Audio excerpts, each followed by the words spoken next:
Bueno, es una hora terrorífica, pero estoy segura de que mis ponentes nos van a dar mucha vida y que todo lo que tienen que decir es tan interesante que os van a mantener despiertos. La mesa de antes, vamos, no ha sido nada con lo que vamos a tener aquí. ¿Por qué? Porque tenemos un tema fácil y un tema difícil. El tema bonito, el desarrollo de una IA en español. A mí este me encanta, claro, como buena periodista, pues es un tema que me gusta mucho. Pero ahora viene lo malo, su impacto en la propiedad intelectual. Después de la mesa de antes, en la que Karma nos ha dicho que Apple ha desarrollado una diadema con auriculares que te la pones y mientras que estás escuchando música te lee el cerebro, pues igual todo lo que tengamos que decir hoy aquí nos deja absolutamente en pañales. Pero bueno, una vez superada esa preocupación, ha salido mucho un nombre a lo largo del día, que ha sido el de Mario Draghi. Mario Draghi estuvo en Madrid el otro día, hace un par de semanas, y participó en el WOBI. Y yo estuve allí escuchándole. Fue tremendamente interesante y, lógicamente, le hicieron una entrevista para todo el público asistente y estuvo muy interesante. Se llama el WOBI, quiere decir el World Business Forum. En eso es un encuentro que no sé si habéis tenido ocasión de ir alguna vez, pero vienen ponentes pues, de un nivel altísimo a nivel internacional. Por supuesto, la IA salió en repetidas ocasiones, pero Mario Draghi, que no hace falta que diga quién es, ¿verdad? Bueno, es presidente del Banco Central Europeo y del Consejo de Ministros de Italia, y aseguró una cosa que a mí me llamó la atención. Decía que Europa llega tarde al desarrollo de la inteligencia artificial generativa y que lo que debía hacer Europa es dedicarse al desarrollo de la inteligencia artificial sectorial. Y bien, puede que tenga razón, pero precisamente por el tema que tenemos hoy yo me quedé dándole vueltas. Y dices, bueno, bien, llegamos tarde a la inteligencia artificial generativa, pero es que resulta que hay casi 600 millones de personas en el mundo que hablan español, lo que significa un 7,5% de la población mundial. Entonces, aquí creo que todos utilizamos la generativa, pero debemos conformarnos, porque todos sabemos cómo construye, cómo reitera las frases, cómo pone palabras que no corresponden a nuestro lenguaje técnico ni común, etcétera, ¿no? Entonces yo me quedé preocupada porque yo digo, bueno, pues en España hay un proyecto del cual estoy segura de que vamos a hablar, que seguro que nos va a ayudar en este sentido.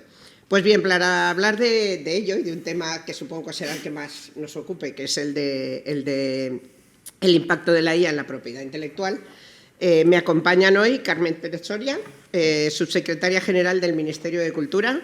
Es una E3, que para todos sabemos lo que significa, ¿verdad? Que estudió en ICADE y que es licenciada en Derecho y Ciencias Empresariales, pero además es miembro del Cuerpo de Administradores Civiles del Estado. Me han dicho, ella es el Ministerio de Cultura. Entonces, como tenemos al Ministerio aquí personificado, lo que sí os tengo que decir, que la vais a disculpar porque igual un poquito antes de que termine nuestra mesa se tiene que marchar por obligaciones del cargo. Nos va a acompañar mucho tiempo, o sea que podemos estar tranquilos. Juan Tomás García Molina, Chief Envisioner Officer de Singular. Me encanta tu empresa, por cierto. He conocido a mucha gente que es muy brillante trabajando en ella. Y que he tenido ocasión de moderar en otras ocasiones. Es un reconocido especialista en tecnología y transformación digital, muy involucrado en el impacto social y ético de la inteligencia artificial. Jorge Corrales es director de CEDRO, que para quien no lo sepa, aunque supongo que lo sabéis también todo el mundo, es el Centro Español de Derechos Reprográficos, que es licenciado en Ciencias Económicas y ha centrado su carrera en la gestión y defensa de los derechos de propiedad intelectual. Y lo que haga Jorge a mí me afecta mucho, así es que siempre estoy muy atenta a lo que dice. Y Joseba Laca, director digital de Tecnalia y vicepresidente de la Comisión de IA y Big Data en Ametic. Bienvenidos a todos, muchas gracias por estar aquí. Y lo que sí me gustaría es que si tenéis que opinar algo de lo que dicen los demás o de las preguntas que hago a los demás, por favor no dudéis en entrar en debate y en confrontar, incluso porque para eso estamos, ¿no? Para sacar unas conclusiones que sean lógicas o buenas. Subsecretaria, si no le importa, Carmen, me voy a hablar de tú, porque los demás pues somos más compañeros y entonces, Carmen, ¿vale? Bueno, pues lógicamente lo que voy a decir es una obviedad, pero es obligación del Gobierno proteger a los ciudadanos. Y, por supuesto, estos deben ser su prioridad, ¿no? Esto es una obviedad, pero a veces los ciudadanos no nos queda a veces demasiado claro. Como estamos viendo, el tema de la titularidad de los derechos de autor sobre las obras generadas por la IA es un área legal aún poco clara, genera mucho debate. Pero sobre todo, me gustaría preguntarte, ¿qué impacto puede tener sobre los creadores de carne y hueso que podamos ver a la IA como una competencia desleal? Bueno, buenos días a todos. Lo de que yo soy el Ministerio, te lo agradezco, pero el Ministerio es muchísima gente. A mí me lo han dicho, quien lo conoce bien, ¿eh? Pero hay muchísima gente detrás que es la que en realidad le da sostén y a la que agradecemos yo particularmente todo el trabajo y el ser capaz de poder estar en estos foros para poder también un poco dar a conocer qué es lo que hacemos desde el Ministerio. La obligación de los poderes públicos es proteger a los ciudadanos y la obligación del Ministerio de Cultura en particular es la de proteger, fomentar la actividad cultural y a los titulares de derechos de propiedad intelectual. Entonces, ahí es donde nosotros nos ubicamos, en la protección, defensa y promoción de la cultura española. ¿Cómo afecta a los creadores la inteligencia artificial? Pues de muchas diversas formas. Primero, distinguiendo, si hablamos de una inteligencia artificial más general, una automatización de procesos, pues la afecta de una manera muy similar a otros sectores.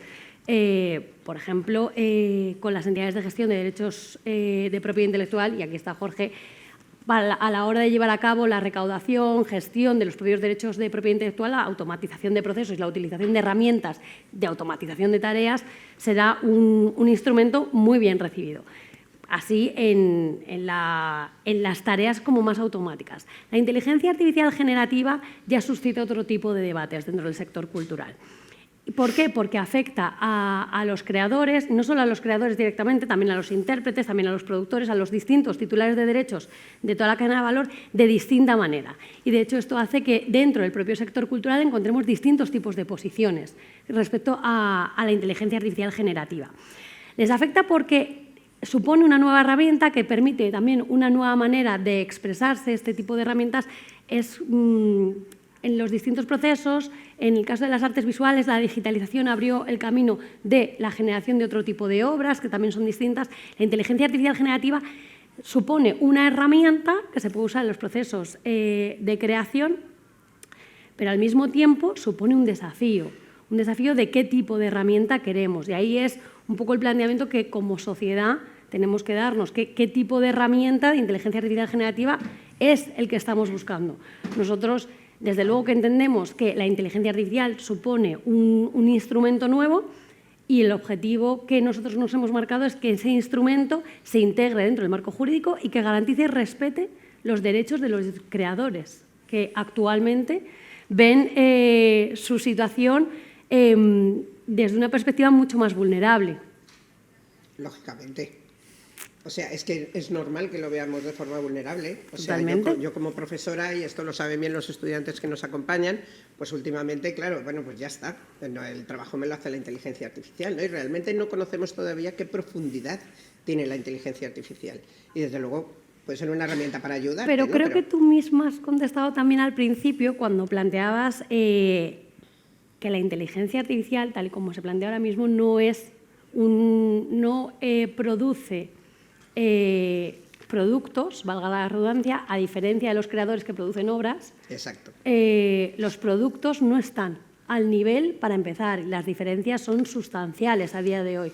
Imagino que desde el punto de vista tecnológico se planteará que de cara a futuro el propio desarrollo de la inteligencia artificial debe de permitir ese mayor perfeccionamiento de los procesos y demás, pero al final siempre que tiene que haber una diferencia, porque en último término tú necesitas obras creadas por personas para poder entrenar los modelos de inteligencia artificial. Y tenemos que partir, hacías una referencia también antes de que existe, o sea, que la perspectiva jurídica no está clara, no sé exactamente cómo lo has planteado.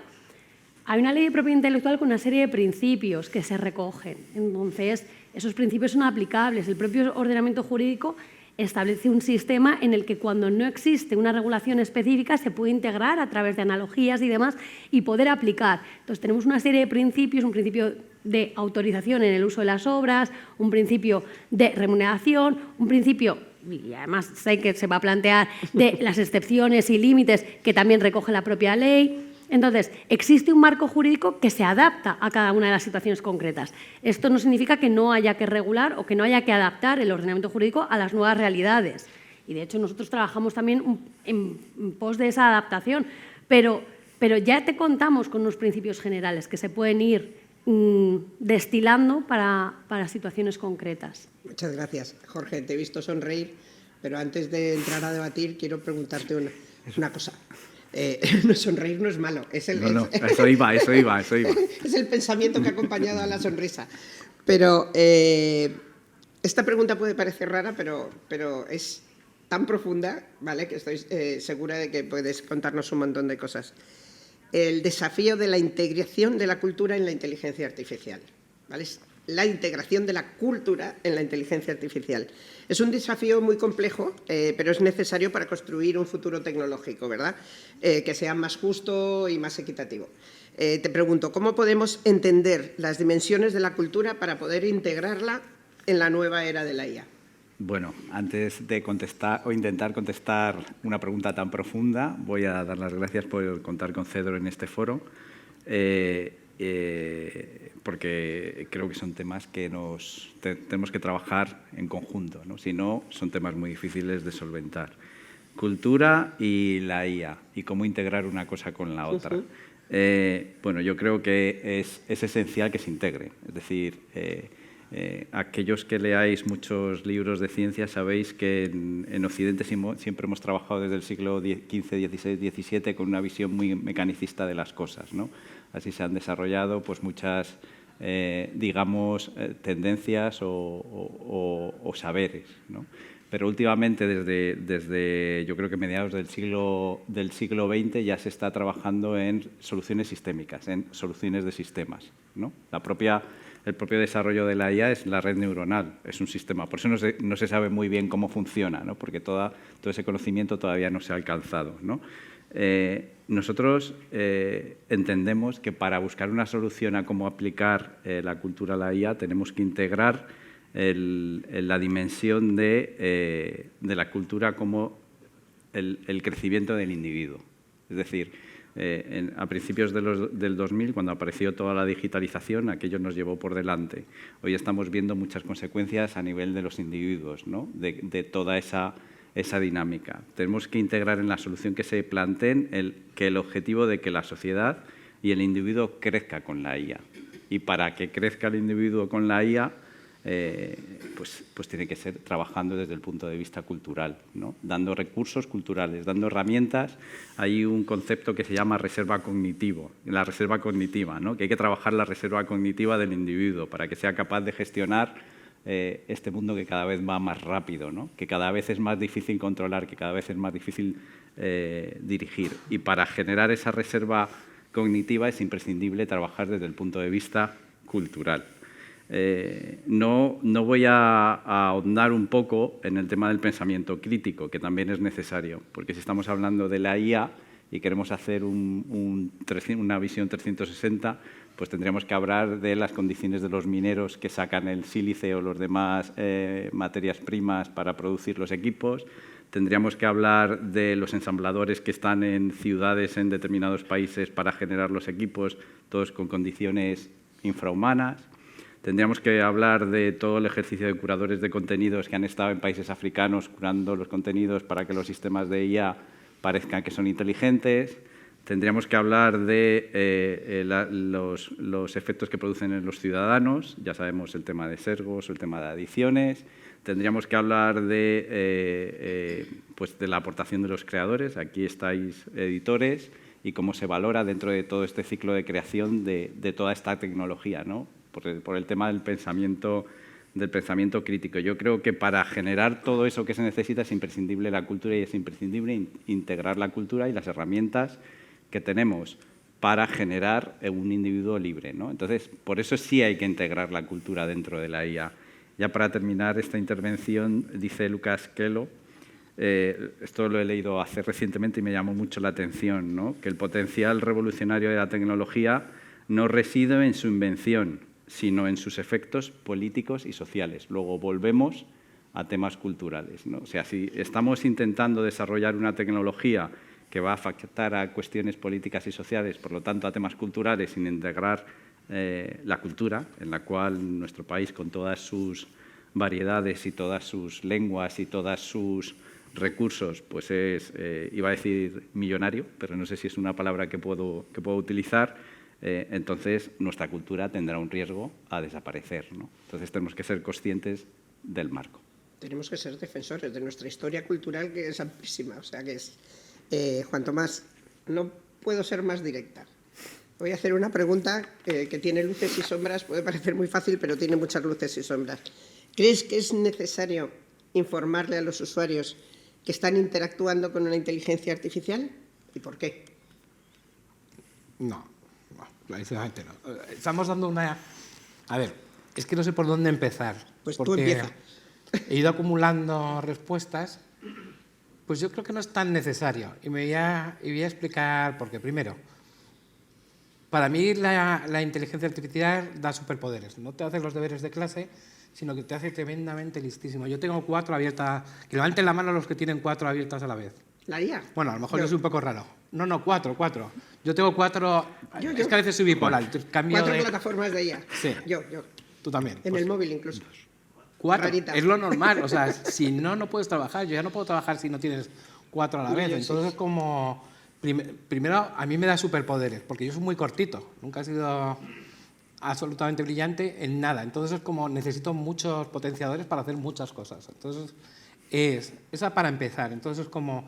¿Se debería avisar de los contenidos? Pues yo creo que no. Y os voy a explicar un par de anécdotas súper rápidas. Una es un juego del ajedrez que hicieron, empezaron con AlphaGo. Todos conocéis AlphaGo. Si no habéis visto ese documental que está en YouTube y es gratuito, de cómo se hizo, os lo recomiendo. A mí se me pone la piel de gallina, pero yo soy un tecnófilo y lo percibo. Pero cometieron un error al entrenarle. Utilizaron cosas de humanos, ¿vale? 50 millones de partidas de Go de humanos. Y los humanos, para muchísimas cosas, somos muy torpes, poco creativos, y aunque había los millones de años o decenas de años que se habían guardado esas partidas, pues no aprendía más. La siguiente versión, que era Mucero, no se le dijeron solo se le contaron cuáles eran algunas de las reglas, no se le metió humanos en el bucle porque son bastante nefastos con los sesgos y todas estas cosas, y resultó que aprendió en muchísimo menos tiempo, lo digo como evolución, y aprendió a jugar a cualquier juego, al Go, al ajedrez. Los jugadores buenos de ajedrez ya no aprenden o mejoran su estatus gracias a la inteligencia, a las jugadas que son extraterrestres, que no se habían producido nunca en la Tierra y que a ningún humano se le había ocurrido. Y son bastante creativos diciendo, pero bueno, ¿cómo no porras no se me había ocurrido esto? Bueno, pues por las limitaciones, los sesgos de cosas que no se hacen en ajedrez o al Go o en cualquiera de las tecnologías, con las proteínas, con 1000 millones de cosas y de procesos más, la inteligencia nos está dando superpoderes y está creando más allá de la propia creatividad de los humanos. Segundo caso súper bonito. Hubo una época en los años 60, 70, bueno, cuando aparecieron los primeros procesadores 80, que los programadores, que eran dentro de la cultura de los informáticos, creían que eran la maravilla del mundo. Los programadores del ensamblador eran los que enseñaban a las máquinas. ¿Vale? Y cuando enseñaban a programar las máquinas, ellos decían que ninguna máquina era capaz de programar mejores que ellos. Entonces empezaron a surgir los primeros compiladores que lo hacían mucho más fácil, y estos empezaron a tener mucho miedo de su profesión y crearon un término que ahora se utiliza mucho, que es para marcar con connotaciones negativas a los contenidos generados por IA, que es SLOP, que no sé qué significa. Debe ser como chicharreo o alguna cosa así, pero bueno, SLOP. Sí.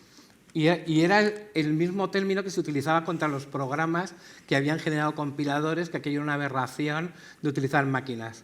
El resultado es que el índice del slot, que era un 15 o 20% es peor resultado, terminó convirtiéndose en negativo y no habiendo un humano que ganase a los compiladores. Os llevo a todo esto porque una de las propuestas que hago los fines de semana, que no me lee nadie, es, pues si hay código generado por inteligencia artificial, va a pasar un momento que el índice slop va a ser en negativo. Y quiero saber que este desarrollo lo ha hecho una inteligencia artificial y no un humano, porque no sabes cómo son los escritores de código humanos. Son un desastre, incluido yo mismo, de sesgos, de malas prácticas. Entonces, ese índice slop, ¿deberíamos avisar?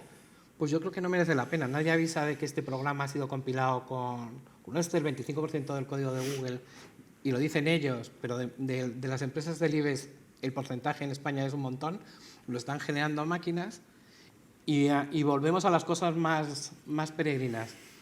¿Deberíamos un texto decir que este correo lo he hecho con ayuda de este? Pues también habría que decir que lo he hecho con la ayuda del curso de Harvard que no me pagó mi padre y poner un montón de disclaimers, ¿no? Yo tengo superpoderes y si escribo tanto un texto como un libro, probablemente no sea por la genialidad de la IA, sino por la mía propia. O sea, que defiendes... Dicho desde un punto de vista puramente humilde. Defiendes que es una herramienta que nos ayuda a ser grandes, ¿no? Sí, sí. Para que veas que no te engaño. Gemini, GPT, Plexity, Copilot y Llama. Muy Esos son bien, los que suelo preguntar. Me gana por dos, ¿eh? Cuando estoy investigando le pregunto a todos a ver qué me dicen para poder basarme en eso para empezar mi investigación. Pero esta es la clave. Eso solo de texto. Cuando antes has dicho, es que tengo mucho miedo de que mis alumnos... Yo también tengo alumnos de vez en cuando, lo que pasa es que no renuevo en los sitios donde doy clase.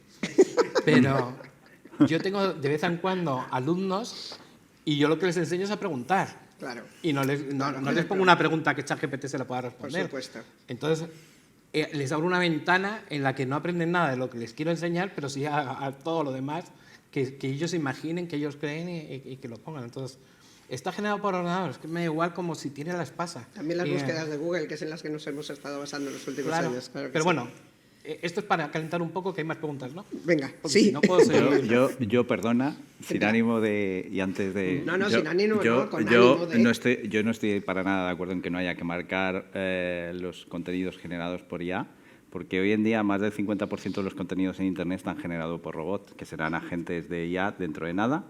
Y si todo el... Claro, es que si nosotros partimos de la idea de que la sociedad es ética y tiene todos un buen fin, no hace falta marcarla. Pero, de hecho, muchos de los usos van a ser indebidos, con fines que seguramente no sean los deseados, y hay mucha gente, yo no manejo 5 motores de IA, que no van a tener recursos como para saber diferenciar muchas cosas. Entonces, si no se marcan los contenidos y no damos esa visibilidad, pues va a tener unas consecuencias. Entonces, yo creo que la virtud está en el punto medio y no dejar, independientemente de pensar que todo el mundo la va a utilizar éticamente, socialmente y de una forma sostenible, también la realidad es la que es, ¿no? Entonces, por eso yo considero que sí que tienen que marcarse. Veo que queréis intervenir todos, Joseba. Yo quizás añadiría, yo más que marcar lo que está generado por IA, creo que dentro de poco tendríamos que marcar lo que está generado por humano. También.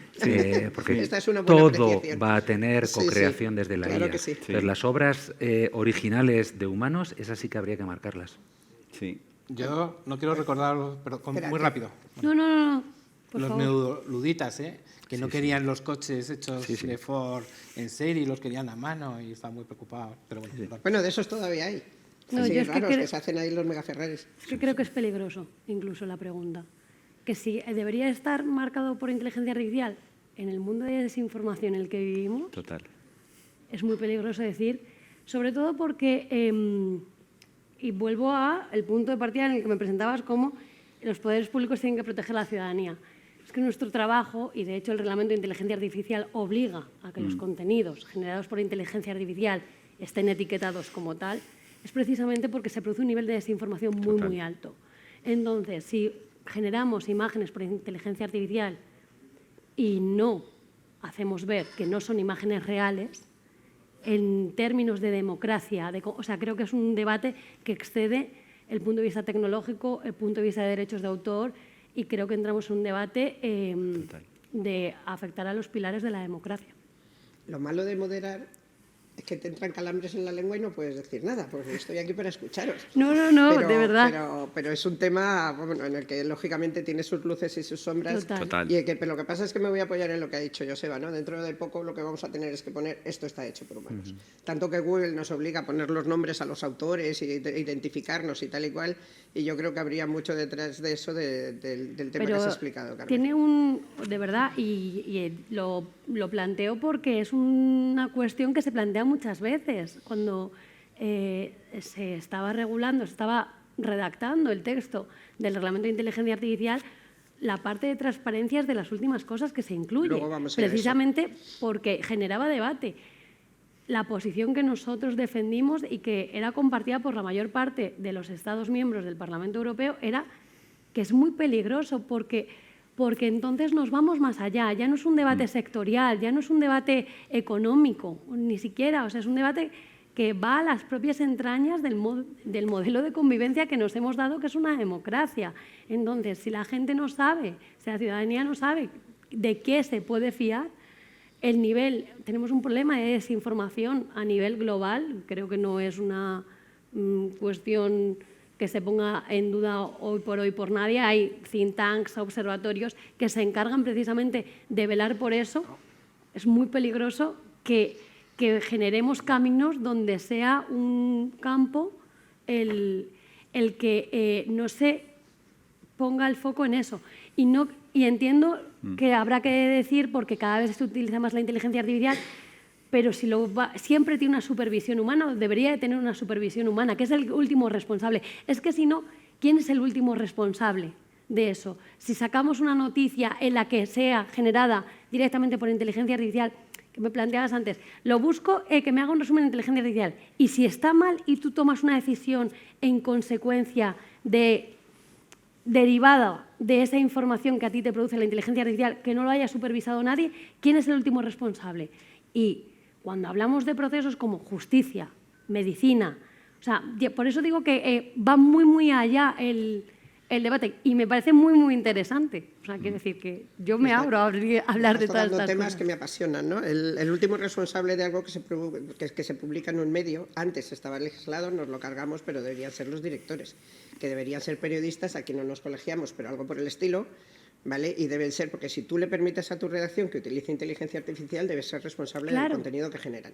Entonces, yo creo que al final siempre debe haber un responsable, que es la cadena de mando. O sea, quiere decir, hay alguien que tiene que responsabilizarse de lo que se publica, porque si no, estamos como estamos.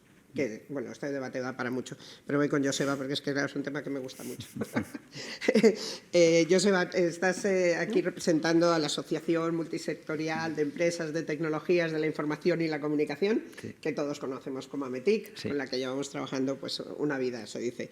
¿Qué propuestas concretas tiene AMETIC, que representáis a los empresarios, en relación con la protección de los derechos de la propiedad intelectual, a la vez que promueve el desarrollo? O sea, puede parecer incompatibles, o sea, defendemos los derechos de propiedad intelectual, pero sin coartar el desarrollo de nuevas tecnologías basadas en inteligencia artificial en España. A ver, es tan compatible que todas las empresas de este sector lo llevan haciendo toda la vida, porque de hecho, y esto es un tema que a veces se nos olvida, el hardware y el software ligado con un hardware es propiedad industrial, porque pues, es patentable, etcétera. El software es una creación, es autor. Es decir, nosotros también somos autores, igual que los músicos, los escritores, el software es creación. Co-creación, ahora ya con las IAs, pero es creación. Entonces, es un sector que tiene muchísima sensibilidad ligado con todo el tema de la protección de la propiedad intelectual. Ha sido muy innovador. Todo el mundo del copyright, todo el mundo lo conoce, pero el mundo del copyleft se conoce bastante menos, y como el mundo del software ha generado licencias permisivas, licencias de copyleft de muy diferente tipo, todo el mundo del software libre. Es decir, es un sector que ha sido muy innovador relacionando y haciendo compatible la protección de la IP con el desarrollo económico. Entonces, partiendo de ahí.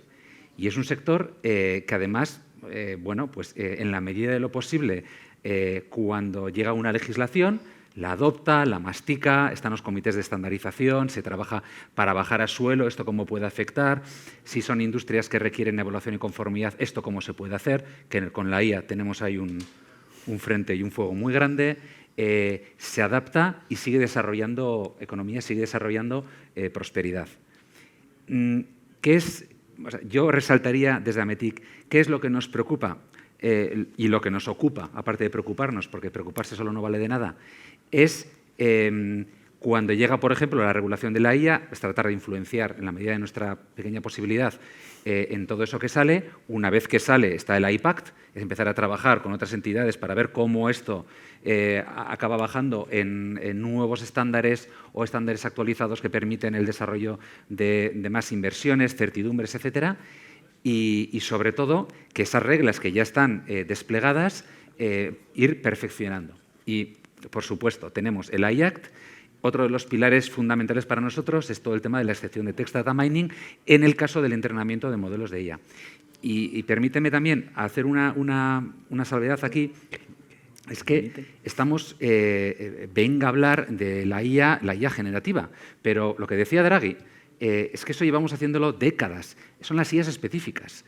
Ahora mismo el mundo de la IA se divide de mil formas, pero básicamente se divide entre IAs estrechas y IAs generales. La IA general todavía no existe, o si existe, está en un escalón todavía absolutamente infantil. Hay papers que defienden que los modelos fundacionales es un primer escalón de IA general. Pero estamos en la excelencia en la IA vertical. AlphaFold es el último ejemplo, ha ganado el Premio Nobel de Química, es la excelencia absoluta en la IA estrecha. Todavía queda mucho trabajo en hacer en IAs estrechas para sectores específicos. Totalmente de acuerdo con Draghi y decir eso, que desde Ametic nuestra propuesta básicamente se resume en regulación que viene, trabajar con el regulador, obviamente, para intentar mejorar todos los marcos y todas las regulaciones, y regulación que viene, tratar de exprimirla al máximo, porque el negocio requiere certidumbre. Sin certidumbre no hay negocio. Y estamos viendo con cierta preocupación algunos movimientos que nos generan muchas dudas, muchas preguntas y, por lo tanto, incertidumbres. Cambio en la mesa, o sea, a lo largo de la mañana, sobre todo en la anterior, se ha hablado del tema de justamente lo que estabas diciendo, había la doble faceta de si se debe regular o no se debe regular, que esto es un tema que es recurrente, sobre todo en nuestro sector, ¿no? El tema de, lo mires por donde lo mires, si son los operadores, si son las empresas tecnológicas, el tema de hasta qué punto se debe regular, ¿no? Y ha habido un debate muy interesante. Yo, de todas formas, si me permites, siempre está el mensaje de, mira, es que Europa somos muy naif, solo regulamos, fíjate, Estados Unidos, China y tal. A ver, ¿quién hace negocio en China? ¿Quién hace negocio en Europa con IA en Estados Unidos? O sea, tampoco nos chupemos el dedo. Lo que pasa es que en Europa siempre, cada vez que se nos acusa de estar regulando demasiado, la regulación tiene que ser inteligente, ni demasiado poca ni demasiado mucha. Eso ya es un tema de opinión, pero no nos chupemos el dedo porque las otros ámbitos geográficos regulan y regulan a base de bien y siempre a su favor. Gracias. Jorge, cambio el orden para poder dar un poco más de juego, ¿vale? Que nos parezca, estamos aquí en clase. ¿Cómo puede generarse un ecosistema digital que sea seguro, ¿vale?, basado en políticas sostenibles para el desarrollo de la IA? Bueno, yo aquí te voy a contestar con lo que dicen los expertos, ¿vale? Porque hay una realidad que ya pasó. Voy a hilar con el tema de la regulación.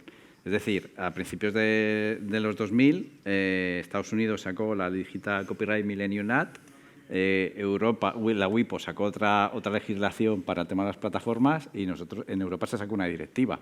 O sea, no estamos sobreregulando. Es decir, esto coincido contigo en que es un poco una, no sé si es una falacia o es un mantra que se suelta constantemente. Es decir, todas estas regulaciones de principios de los 2000 fueron muy parecidas. Y, sin embargo, en Europa no han salido mega empresas que puedan competir a nivel mundial tecnológico. O sea, que eso yo creo que es algo objetivo. Y en cuanto a las políticas para generar esto me gusta muchísimo, es ecosistema digital seguro. Yo creo que debería ser el objetivo fundamental, también con la IA, porque todavía no sabemos qué puede desarrollar a nivel de sociedad o a nivel de ciudadanía la IA. Sabemos que la IA va a estar en buscadores y va a estrechar todavía más la capacidad de visión, ¿no?, de análisis. Entonces, eso hay que tener cuidado. Pero estas recetas no son de Cedro ni son de nadie, son de gente que desarrolló a principios de los 2000 buscadores. ¿Os acordáis del Netscape? Algunos os acordaréis de Mosaic.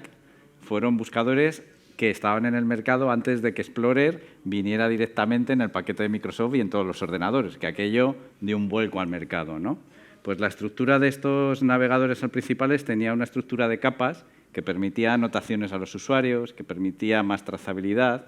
Todas estas capas se eliminaron por un tema puramente de costes, ¿vale? Y aquello luego se metió el Explorer en el paquete de Microsoft y ya se implementó de forma general, ¿no? Entonces, lo que no podemos hacer para generar un ecosistema digital seguro es mirar solo tema de costes.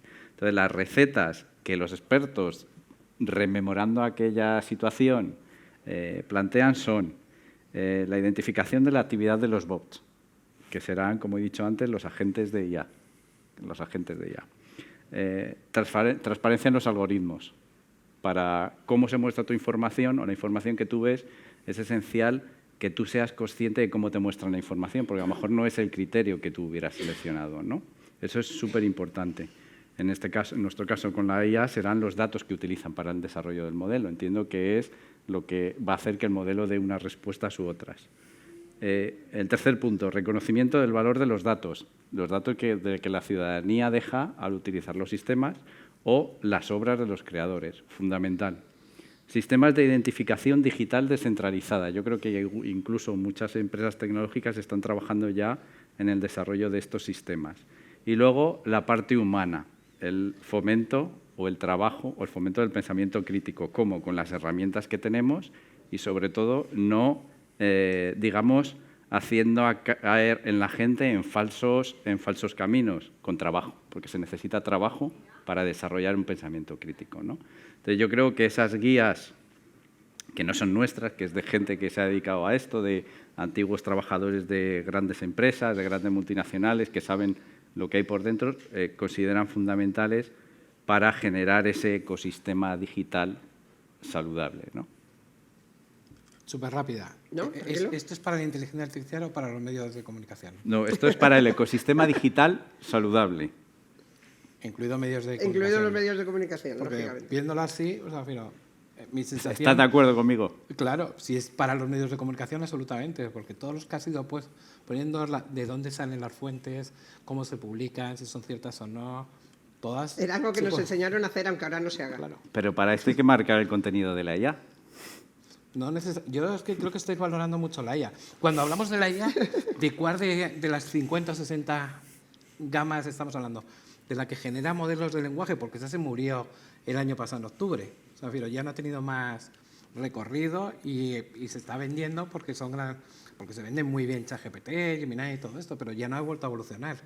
Al principio necesitaba tener un montón de textos, pero al final la funcionalidad de esa IA, la de los LLMs, la de los ChatGPTs, no necesita grandes cantidades de texto, está sesgada, pero está sesgada como todo el contenido que se utiliza, absolutamente todo, depende si te vas moviendo, si lo coges desde China, Estados Unidos, dependiendo quién sea, o Irán, por ponerte sitios muy, muy peregrinos, cambia el sesgo, pero eso se murió, ya no hace falta tanto, y lo único que es importante en esas inteligencias artificiales, que es lo que me gustaría también abriros un poco o contaros mi opinión, es cómo comprender el lenguaje.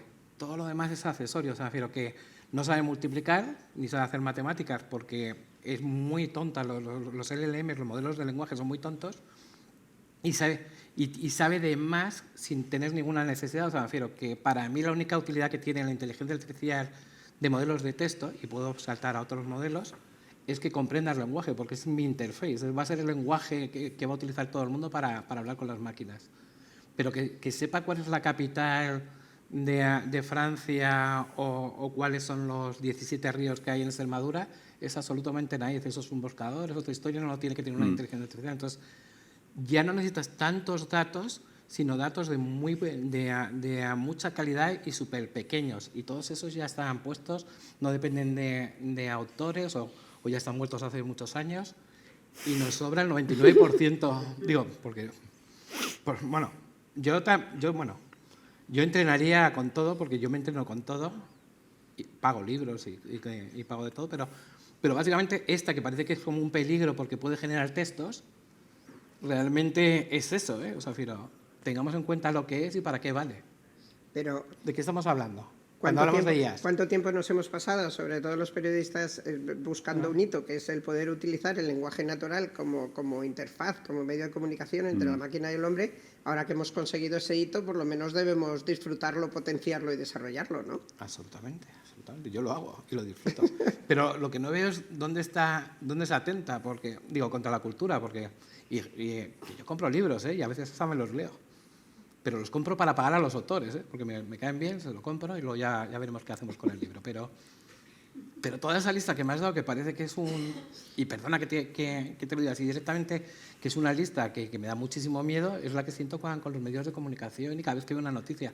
Pero Bueno, no creo que sea por la inteligencia artificial, a mí me suenan otras conspiranoias. Digo, ¿eh? No, yo creo que la gente que trabaja en esta dirección está viendo los efectos que en la sociedad ha generado una digitalización, digamos, en algunas cuestiones descontroladas.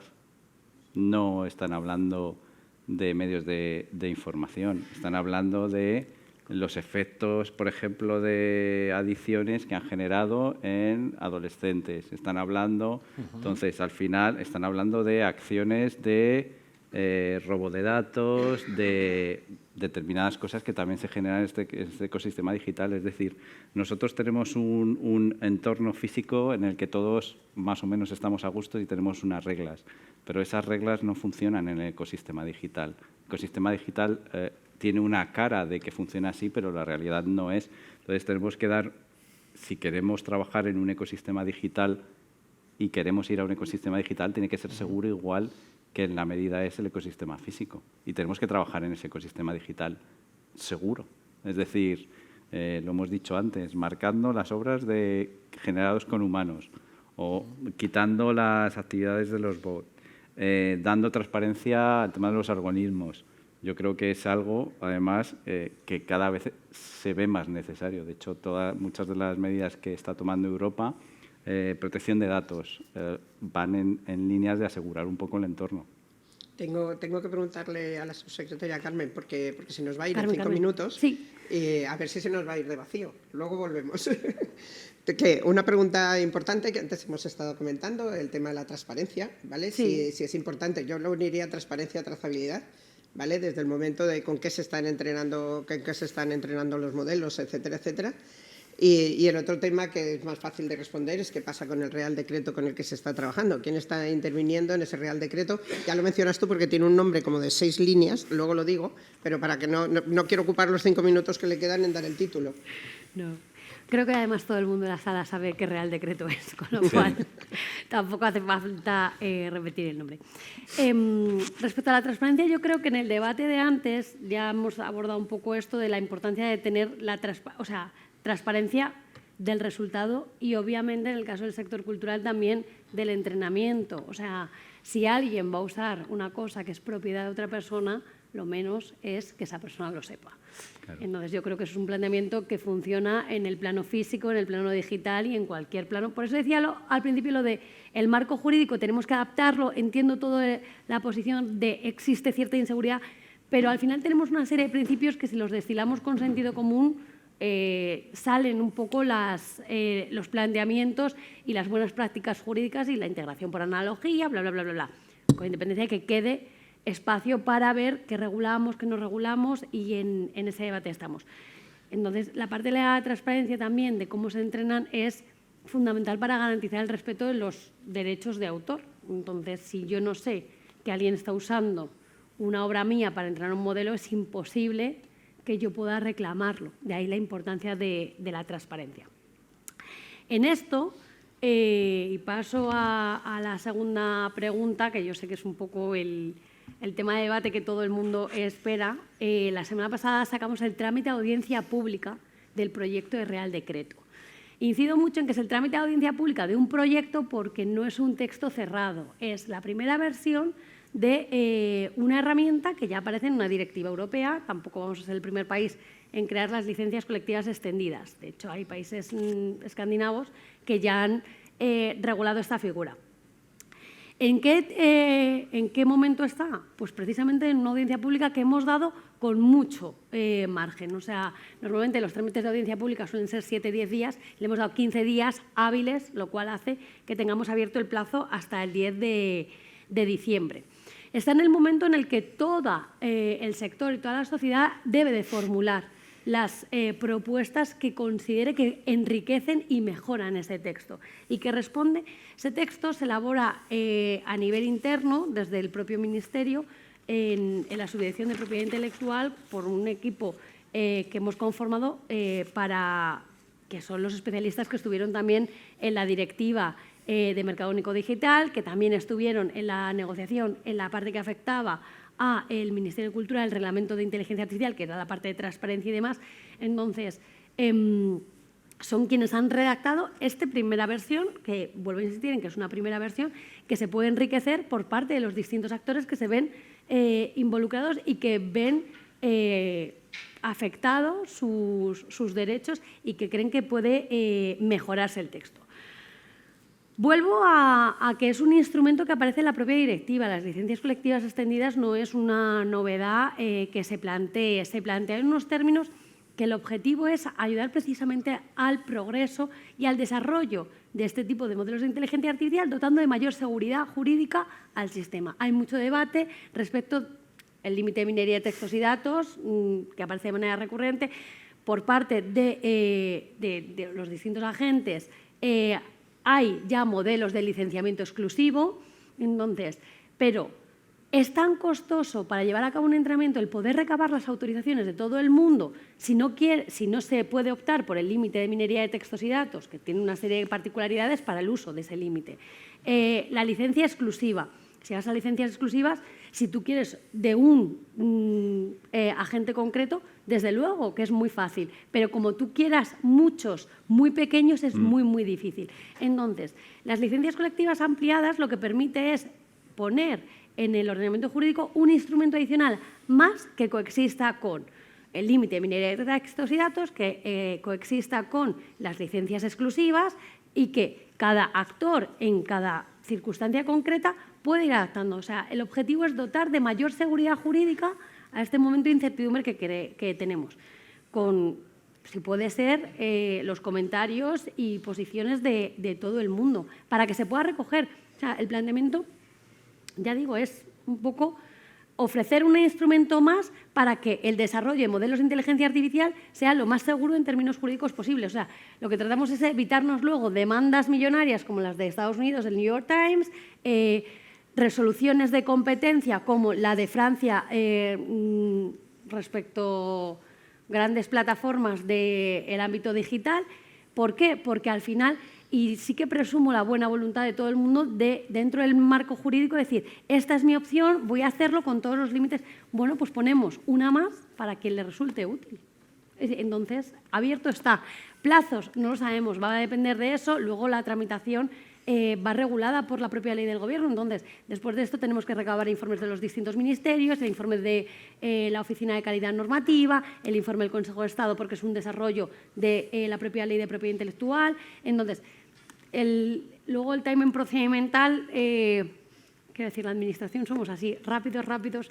O sea, para final de año no va a estar publicado. ¿Quién ha participado un poco más o menos en la redacción del potencial Real Decreto? ¿Asociaciones? ¿En la redacción? ¿Empresas? Sí. No, la redacción se ha hecho por los técnicos especialistas en propiedad intelectual del Ministerio. Vale. Que esto es una cosa que a todo el mundo le perturba mucho, que ¿quién ha redactado ese texto? Lo han redactado los ¿Quién lo ha especialistas. inspirado? ¿Quién ha ayudado a inspirar la redacción del texto?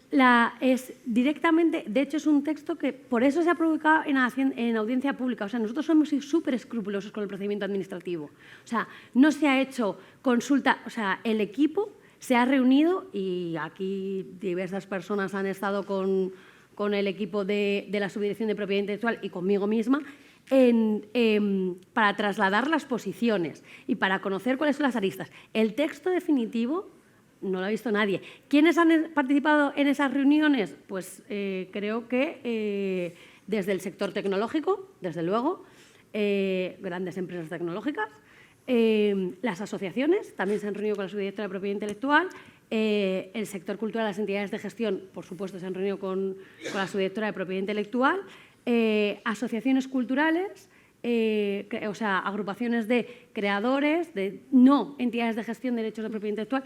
Nos hemos reunido con todo el mundo. Las productoras cinematográficas también nos hemos reunido con ellas, los productores musicales también nos hemos reunido con ellos, artistas, intérpretes, ejecutantes. Y cada uno tiene una posición muy, muy distinta, que es un poco lo que planteaba al principio. Por eso el texto, y creemos que cumple esa función y que seguro que es mejorable, y esperamos los comentarios de todo el mundo para mejorarlo, el texto trata de eso, de poner un instrumento más sin perjudicar a los demás. Te dejo libertad para marcharte porque Pues te lo agradezco ya vas mucho, 6 Pilar. minutos de retraso con el límite que me habías puesto. Pues me vais a disculpar y un placer. Muchas gracias por la invitación, por contar con el Ministerio y muchas gracias a los colegas de debate porque me llevo algunas anotaciones, también os diré. Gracias a ti. Perdón. Volvamos a los empresarios y ya que hemos estado hablando de regulación, de normativa, es un buen momento. ¿Qué importancia tiene para METIC el hecho de contar con un marco normativo que garantice tanto la protección de los derechos de la propiedad intelectual como la promoción de lo que decíamos antes, ¿no? Y a la vez la promoción y desarrollo de la innovación? ¿Cuál es la valoración tuya de la situación actual? Total. A ver, sin certidumbre no hay negocio, no hay posibilidad de inversión, no hay absolutamente nada.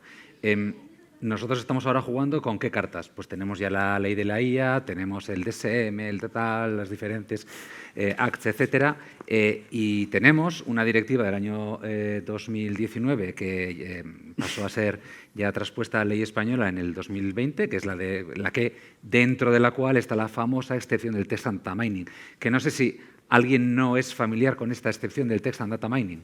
Bueno, lo cuento rápidamente. Esto básicamente lo que dice, entre muchas cosas, pero hay un apartado en el que dice que yo soy soy alguien, o empresa, quien sea, y quiero entrenar un modelo de IA, ¿vale? O quiero hacer un data mining, pero un modelo de IA que es lo habitual.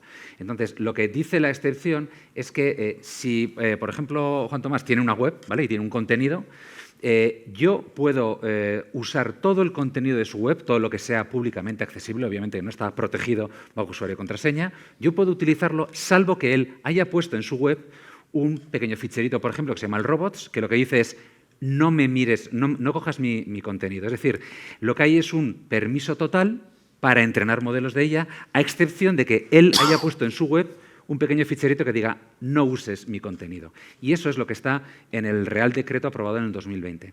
¿Eso qué permite? Pues lo que permite es que se puedan generar grandes corpus a través de esto que se llaman las arañas por Internet que van captando contenido y ir curando contenido, etcétera, respetando cuando alguien dice yo no quiero que me utilices.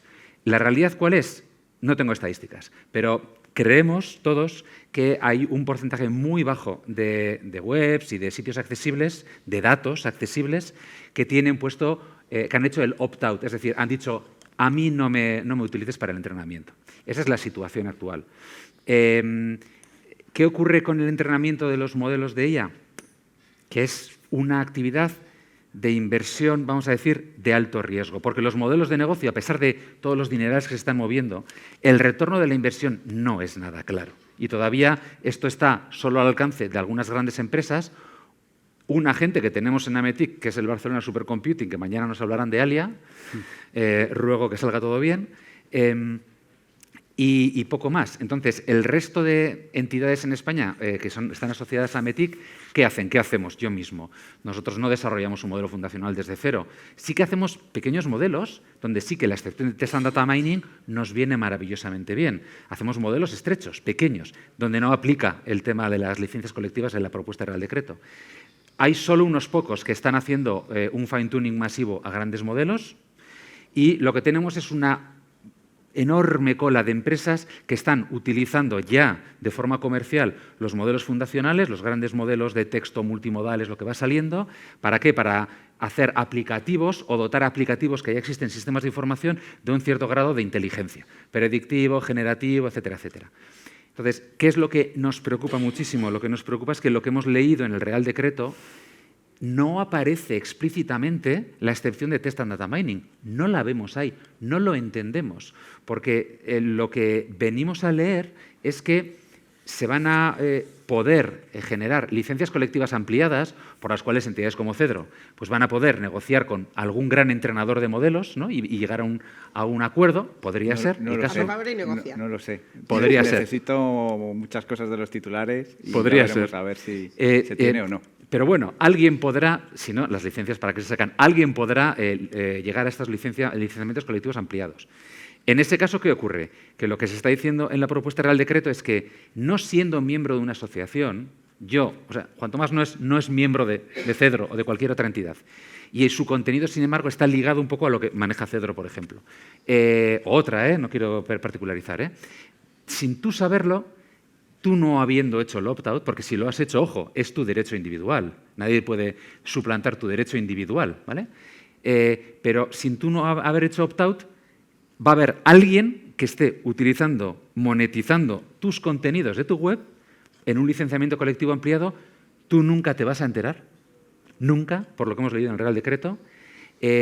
Igual algún día te pica la mosca y dices, uy, esto que ha generado una IA se parece mucho a un texto que yo escribí. Casualidad ha utilizado la misma metáfora y tal y cual y cual. Será, pues para que tú te enteres dónde ha podido estar tu contenido en una licencia colectiva ampliada, tendrás que navegar por BOEs, que ya es difícil. Y quizás en algún oscuro formulario por ahí, en algún sitio, podrás decir, oigan, ustedes, ¿se está monetizando mi contenido? Quiero participar de esa monetización. O todavía peor, quiero hacer un opt-out. ¿A qué? A la licencia.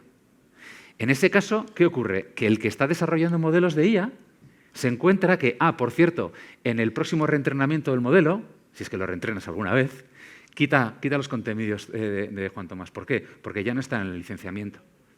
Entonces, todo esto estamos leyendo el Real Decreto y nos está generando una cierta angustia porque no entendemos cómo engancha la excepción de Tesla and Data Mining y lo que viene en el Real Decreto. Y una pena que ya no esté el Ministerio aquí porque tenemos muchísimas ganas de preguntarle Os cosas. oigo hablar y veo, ahora os de paso, y veo un canon ahí en el horizonte, No. otra vez un debate de un canon. No. Pero cuanto más, venga, que... Súper rápido. Me parece graciosísimo, porque es que nada de esto va a pasar. Estoy viviendo en otra realidad. Claro. Total. Y os voy a contar, o sea, Firo. Entonces, ¿para qué tenemos un Real Decreto? Es que es lo que digo. Bueno, Es absurdo, es absurdo, es completamente, Una o sea, metafísica. El cuento que os he contado antes al principio, o la historia que a mí me parece tan bonita como un cuento, es que los humanos nos sacan del bucle y ya han salido. O sea, Firo, no hay nadie en su sano juicio que vaya a buscar a mi sitio web porque es una mierda. Podéis entrar y verlo. El código que llevo publicando muchos años, el mío tampoco. O sea, los humanos, el 99% de los humanos no aportamos absolutamente nada ya a día de hoy a los sistemas. O sea, y además pensar que vamos a tener un decreto ley que nos va a proteger y que además nos van a pagar por ello y nos van a pagar una cifra gigante, es muy ingenuo, es muy naif, desde mi punto de vista, ¿eh? Entonces, cogeros al Instituto Allen, todo el dataset que se ha puesto en el 15, porque esto es absurdo, se murieron los LLMs y el ChatGPT y todo esto está muerto desde hace ya un año. Ya huele el modelo, no avanza más, no vale absolutamente para nada nuevo. O sea, lo que están avanzando son razones de marketing. Yo los utilizo todos los días, pero tiene tantas limitaciones el modelo, está tan mal hecho. Pero el Instituto Allen, el 80% de los datos son sintéticos, a tomar por saco los humanos en el bucle, y el poco que hay es curado, pero ha necesitado como 10.000 veces menos que la primera vez o los modelos que se están poniendo. Los humanos no están en el bucle, olvidaros. O sea, pero parece que sí, hay algunas cosas anecdóticas. Con el debido respeto, que levante aquí la mano el que de verdad crea que tiene un contenido que cambia la aguja de la inteligencia artificial publicado. Pues a lo mejor, pero... Los medios tendríamos que decir que sí. Claro. Bueno, Claro, y porque- lo podéis decir, pero es que es tan absurdo como los cookies. O sea, en Estados Unidos se ríen mucho de nosotros por lo de los cookies. Nos pasamos toda la vida dando a los cookies, aceptando las cookies. Genial, pues ahora vamos a hacer lo mismo. Vamos a estar aceptando que probablemente venga alguien a visitarnos, a coger nuestro contenido y le vamos a decir, tú no coges mi contenido. De verdad, ¿eh? O sea, seamos un poco serios. Yo te tengo que decir que sí, pero he leído el último trabajo que ha publicado el MIT esta semana pasada de cómo están creando ensoñaciones para entrenar a los robots en entornos absolutamente irreales y total, nosotros ya no pintamos nada. Y ahora- con eso te voy a dar la razón. Os voy a contar cómo lo han estado haciendo los últimos 2 años para que ya os vayáis con un disgusto. Cada vez que copiáis un texto, vosotros para traducirlo, para recogerlo y tal, estáis entrenándole. Claro. Entonces, Claro. ya lo estáis haciendo. Pero, a ver, o esto sea, lo llevamos... o lo estabais no haciendo. quiero entrar, o sea, te quiero decir, es que me cuesta no entrar, pero esto lo llevamos haciendo muchos años. Claro, O sea, entonces los seres como- humanos somos pero- los esclavos de los egipcios haciendo la pirámide. Absolutamente. Los Y de los uploaders, sumerios. Pero hace muchos Y de los años. sumerios, que es que Y los nadie sumerios- nos ha pagado nada por crear la plataforma de Entonces, Google o por tal. y Somos ahora que es- uploaders currantitos de todos los días. Y trabajamos gratis, además, y lo hemos trabajado Absolutamente. Y gratis ahora toda la vamos a sacar un decreto para estar protegidos. Sí. Pero está bien, ¿eh? Está bien, ¿eh? A mí me parece... vida. Te va a tocar terminar, que- porque no sé Yo- si el público perdón, tiene preguntas, yo- pero no vais a preguntar nada, porque son las 16:01, así es que no vais a Sí, preguntar yo nada. rápidamente, no juguemos con las cartas marcadas. Es decir, y nosotros lo vemos así, no podemos aplicar para la IA y el entrenamiento de IA una legislación que salió en 2019, porque los trabajos de los límites de minería de textos y datos no son de 2019, empezaron en 2012. Entonces, si intentamos aplicar una realidad de 2012 cuando no existía lo de 2021 a la realidad de 2021, es un poco llamativo. Otra cosa de cartas marcadas. Una vez que se entrena el modelo, hasta donde sabemos, no hay posibilidad de que el modelo olvide lo que ha aprendido de ese contenido. Luego, esto es importante. Otra carta marcada, el juego de licencia extendida colectiva o gestión individual. Tenemos aquí un desfase histórico en nuestro país desde hace años. Es decir, no podemos jugar con una carta que sea, si vas por un lado, cobras un 10%, si vas por otro lado, cobras el 100%. O sea, seamos un poco serios en esto, ¿vale? Y tampoco podemos jugar con las cartas marcadas de la ficción de los procesos judiciales. Es decir, ni las entidades de gestión tenemos recursos para estar 15 años pleiteando y ir a Europa para que haya una sanción que merezca la pena y que sea una estrategia. Es decir, hay una serie de procesos que tenemos que tener en cuenta a la hora de fijar el marco y entendernos, ¿vale? Y luego, por el tema de transparencia, yo me he traído, porque soy un asiduo a una plataforma de estudios de investigación, un trabajo publicado en agosto de 2024, que está a libre disposición y se llama Evaluation of Defense Strategy for Copyright Compliance in LLM Text Generation. Es decir, ya hay soluciones para marcar los contenidos de sujetos a derechos y esto está evolucionando. Entonces, no tenemos que inventar nada. Simplemente pues, abrir un poco, digamos, la vista y ver lo que se está haciendo. Noruega, el gobierno está desarrollando un modelo de lenguaje, un gran modelo de lenguaje para cuidar tanto el noruego como el sami, que se habla por el norte de Noruega. Y lo primero que dijeron fue, chico, acuerda con los titulares de derechos, han estado trabajando 6 meses, hay vídeos de YouTube donde la propia Biblioteca Nacional de Noruega ha explicado todos los pasos que ha hecho y están buscando soluciones. Es decir, no estamos solos en el mundo, aunque a veces lo creamos, y simplemente levantando la vista y analizando todo, pues podemos buscar soluciones lógicas, independientemente de que vayamos a modelos verticales por industria de IA en lugar de modelos generales, y aunque independientemente el modelo general sea un poco la base para que los modelos verticales puedan interactuar. Y ahí lo dejo. Bueno, yo para que Jorge no me empiece a mirar mal, que ya debe estar a punto, solamente os estaba escuchando todo el rato y solamente cierro con una cosa que aprendí el otro día, que seguramente que vosotros la tenéis dominada, pero vino una gran profesora de una mega escuela de negocios americana y explicó en una conferencia cómo los humanos debemos afrontarnos a la inteligencia artificial, y ella ponía de 3 maneras. Una, que es lo dejamos que nos lo haga todo, o sea, soy tonto y que lo haga todo por mí, y lo que es mejor, ahora mismo os habéis estado cuestionando unos a otros, lo que la gente saca de la IA no se lo cuestiona, lo da por bueno, copy-paste, y esto seguro que está bien porque lo dice la IA, ¿no? Aunque, esto es un sesgo que tenemos el ser humano. O sea, es muy fuerte, pero además entra dentro de la educación, ¿no? O sea, soy tonto y la IA lo va a hacer todo por mí. El segundo, que existen los robots que van a ser nuestras máquinas de utilidad. El robot que pinta un coche, o el robot que aspira, o el robot que va a venir a asistir en casa o en un aeropuerto. Y la última, que creo que es donde debíamos estar todos, y es el último mensaje que os dejo, decía que debemos ser centauros. Nosotros dominar la inteligencia artificial y que sea la inteligencia artificial el motor que nos potencia, ¿vale? Y que nos permite movernos, acelerar y avanzar mucho más que si fuéramos simplemente humanos. Así es que ahí lo dejamos. Muchísimas gracias a todos. Espero que os hayamos entretenido, por lo menos, y sobre todo informado. Muchas gracias. Gracias.